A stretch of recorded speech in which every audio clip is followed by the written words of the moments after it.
Hello, this is G, and I am giving you the November 2019 reading for Capricorn risings, Capricorn ascendants.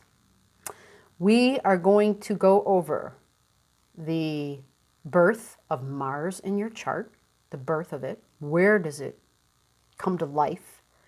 Where is it going to take action? Because that's Mars, action, okay? It runs a 2.5-year cycle, so you're going to want to know where this is, what area of your life. We're also going to talk about the 1111 download or portal, whatever you want to call it, the information highway I have written down that opens up on the 1111, where that's going to be in your chart, in what area of your life that's happening in.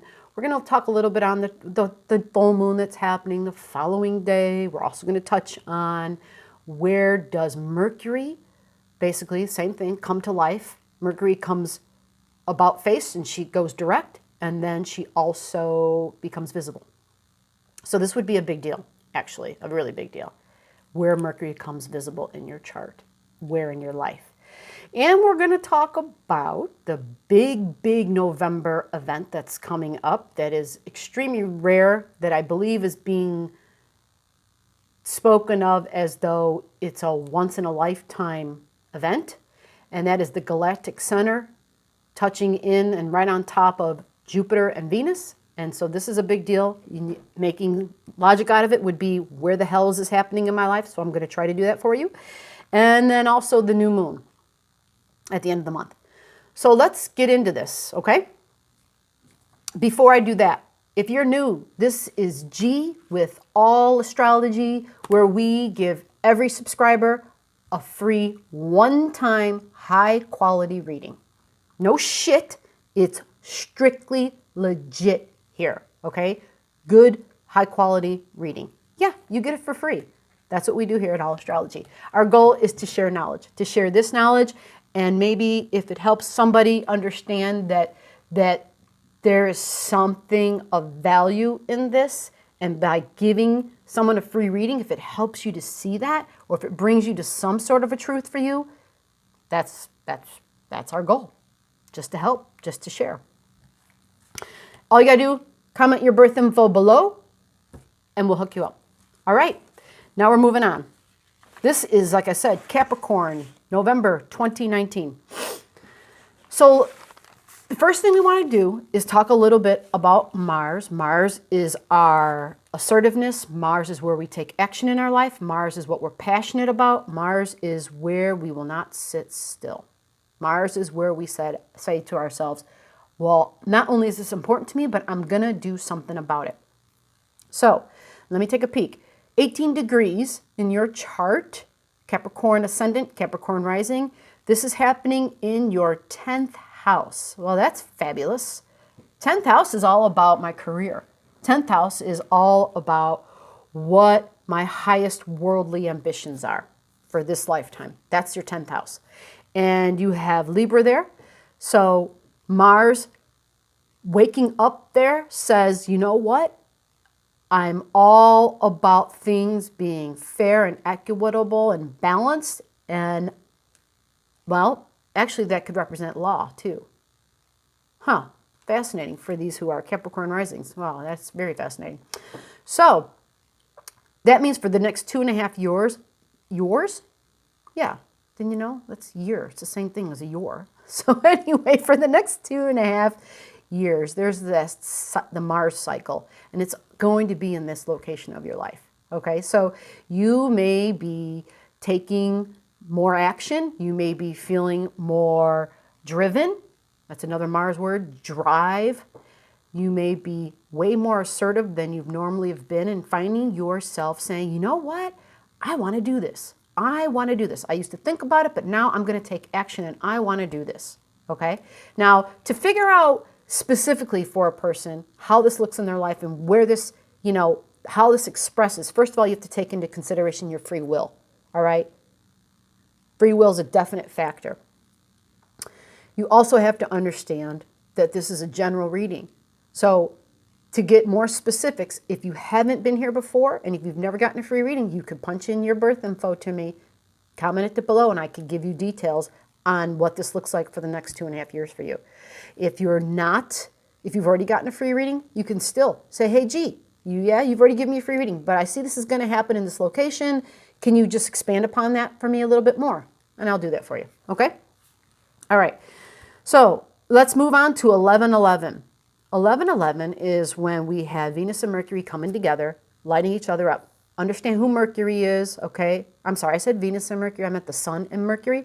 The Sun is vitality. The Sun is light, okay? Venus is information. Venus is communication. Venus is known as messenger of the gods, all right? At this time, they're receiving some beautiful supportive energy from Neptune and Pluto. Neptune, divine knowledge, divine inspiration, angelic realm, right? Pluto, okay? Pluto is like our soul coming through, okay? So information you get on 11/11 is vital. I want you to hold on to it.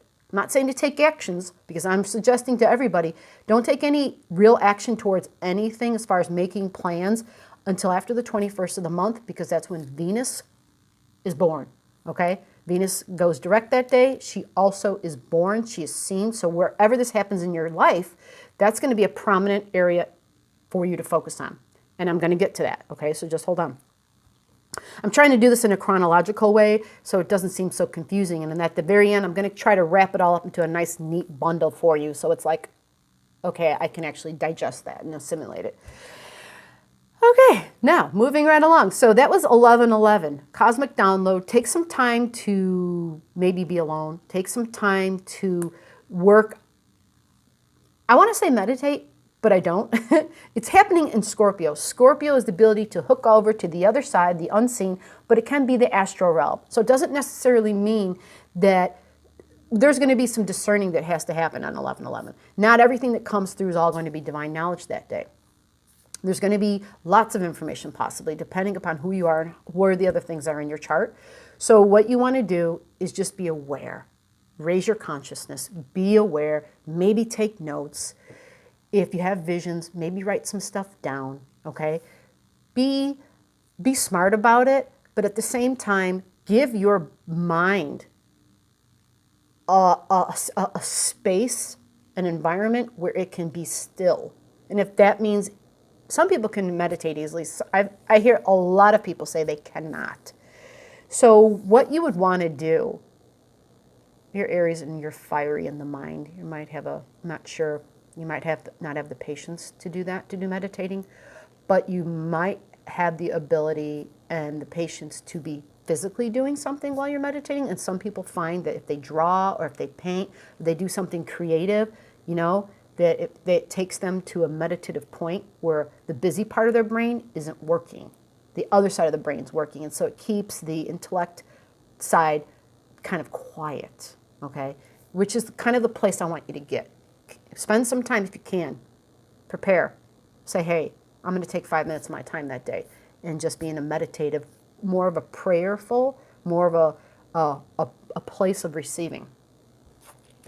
Okay, so let's move. The very next day, you've got the Taurus full moon. Now, the Taurus full moons happens the exact opposite location, okay, which means it's going to happen in your 4th house. I have 5th house written here. Hold on a second. Let me double check my numbers. So this would be 1, 2, 3, 4, 5. No, it's pretty simple. It's 5th house. I didn't have to check a whole lot. So it's in your 5th house. Now, the 5th house is where the full moon's going to be, okay? So the full moon typically represents a culmination and a closure and an ending to something. And because it's the sun and the moon's action together, there's light shining down, so somehow something comes to our awareness and we're able to wrap something up.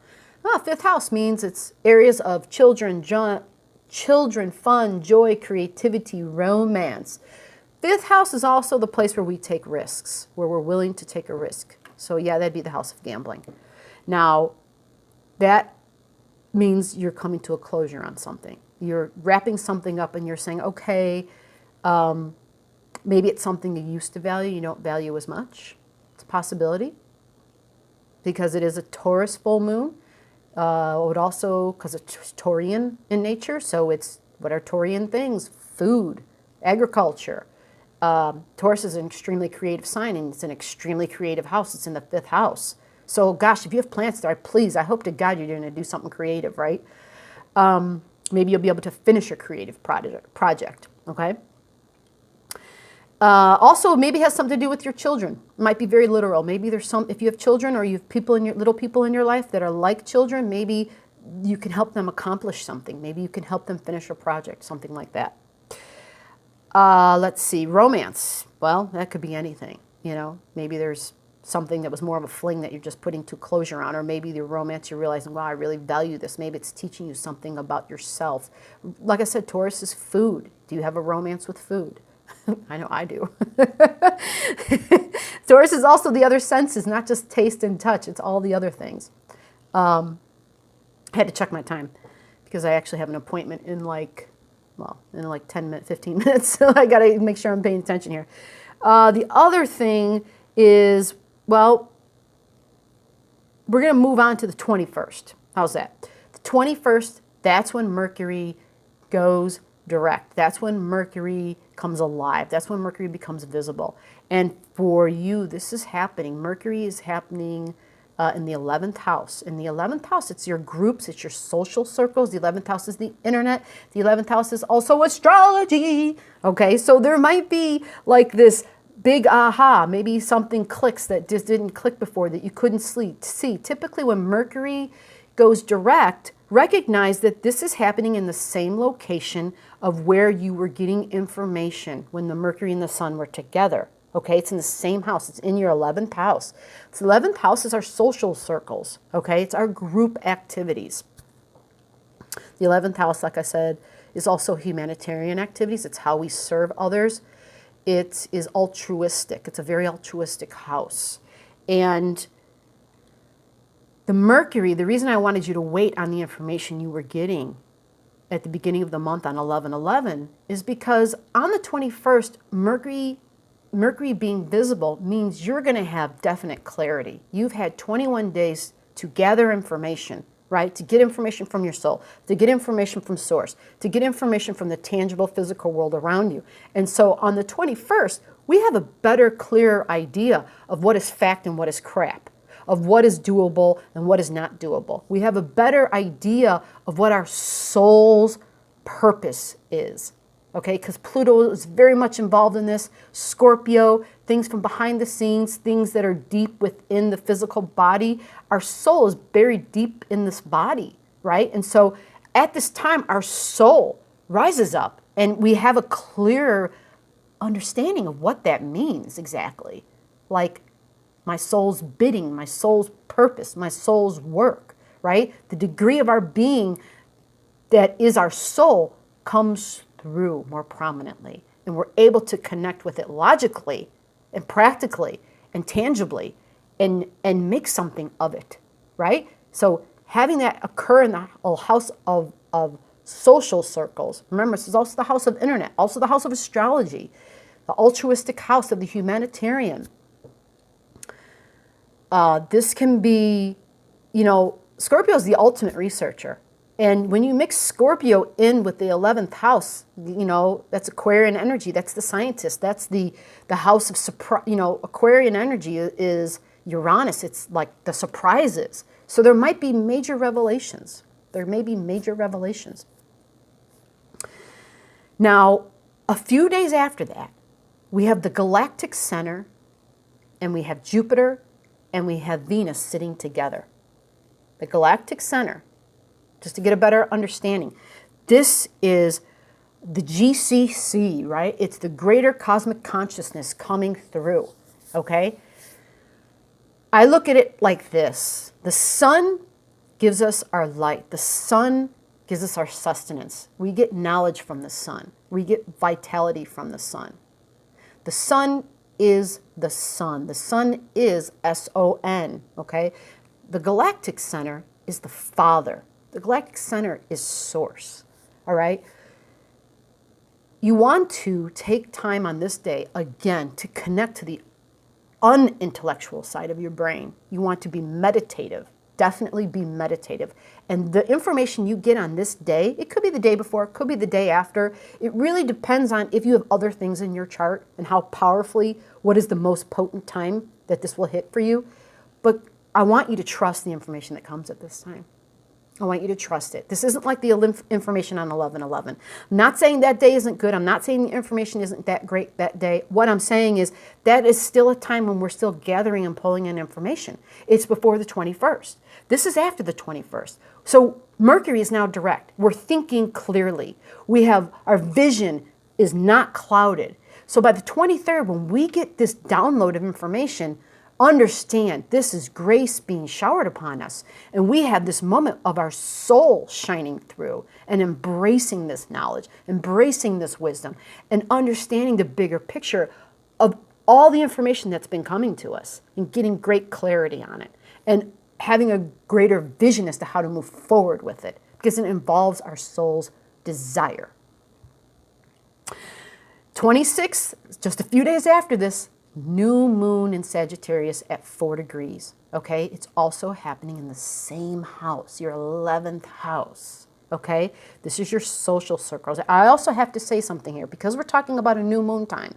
Recognize that the 11/11, the 11/23, this all happens, you know, in the 11th house. Now, I want to add that there's a combination of the 12th house involved here for you, okay? The 11th and the 12th house are very much working together at this time, okay? I think I misspoke earlier when I said the 11/23 galactic center was in the 11th house. If I said that, I apologize. It is in your 12th house. But they're working, the 11th and the 12th house are working together. For all of us, depending upon where this happens in our chart, we have two houses that are communicating well and who are supporting each other's desires, okay? So the knowledge you got from Mercury on 11/11, when Mercury went direct, that's what I was talking about, when Mercury went direct in your 11th house, it is now the power and the information that is coming in through your 12th house, which is your dreams. Pay attention to your dreams. Pay attention to visions that you get during the day. This is going to be important. Trust this information.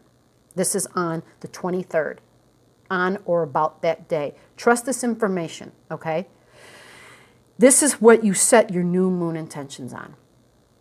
You're going to have the power of Venus, who is beauty and abundance and prosperity and harvest, working with the new moon energy, and use this. Use all the knowledge that you've gathered this entire month to set your new moon intentions, to aspire to somehow bring down into the tangible realm those intangible, ethereal type, idealistic things and thinkings and inklings, and bringing them and honing them in, wrapping your mind around them, and focusing your new moon intention on your soul's desire, bringing about your soul's journey into this physical body and letting your soul shine.